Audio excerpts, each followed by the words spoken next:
had a completely different approach. And look at where he is at the start. So if we look where he is here, back behind Cameron Mason, and this is the point where he moves up. Look at this. The speed at which he's able to move up in that mud section. We know it's tough. We saw in the women's race how some riders really struggled in that and others excelled. And Van der Poel just slides his way into third spot. And in a previous season, this would be super fast and it'd be really tricky for him to do. But because of the mud, he's actually able to use his power and he's able to pedal just into the top of the crawl to get that extra bit of speed so that when he comes out at the bottom, he's ahead of Toon Aerts.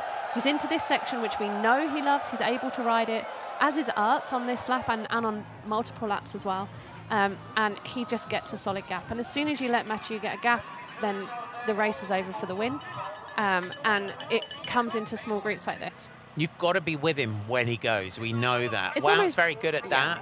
You know, Tom Pidcock's always been very good at that. And for riders like Thibaut Nys, that's for Thibaut, and that's maybe what the teams will look at now is for riders like Thibaut is you've got to be with him when he goes. You've got to be right with him when he makes that move.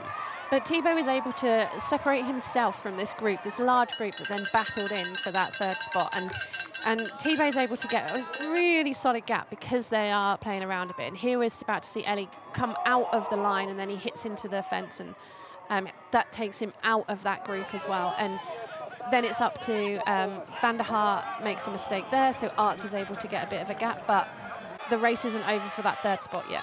No, really good work for Joran Visura as well, that final, you know, those final laps as well. A 7:34 final lap for Joran Visura, which sort of puts that into perspective as well in that race for third. But Mathieu van der Poel crossing the line.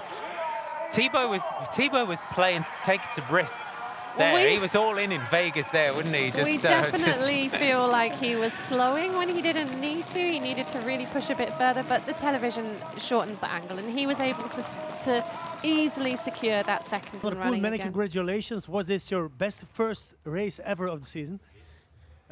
One of the best, and maybe the one I didn't expect. So yeah, it's really nice. You didn't really expect this? No, yeah, to be honest, like I said before the start, I did a different approach to my first race, a bit less interval and more like endurance rides to try and get through this busy period a bit fresher than I did last year. But yeah, I felt really good from the beginning actually. Also, the technique was really good today, so I'm happy. Joran Visura is your third place on the podium today for Crelan Corendon. Well, these guys do not have their trainer game on point at all, do they? No, Helen wants all coordinated matching trainers. Thibaut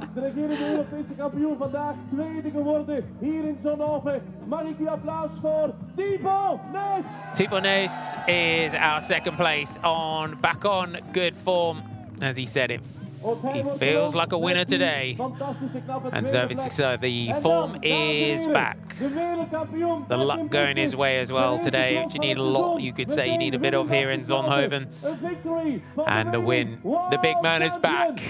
Mathieu van der Poel of Alpecin-de-Koning, the world champion. A lot of love, as you would expect, for Mathieu. Said he took a different approach coming into this winter, which is a frightening prospect, Helen. Yeah, definitely. I mean, I could believe it for sure. He definitely plays around on his cross bike though, so you know, let's not say he hasn't ridden a cross bike at all.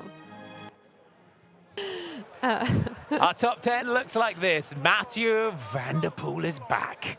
Thibaut Nys takes second. Joran Visura is our third spot on the podium. Toon Aerts, Van der Haar, Sweeck, Van der Putte, Isabit Adams and Van Torenau. Our top 10. 2 minutes and 37 seconds separating our top 10 here in Zonhoven.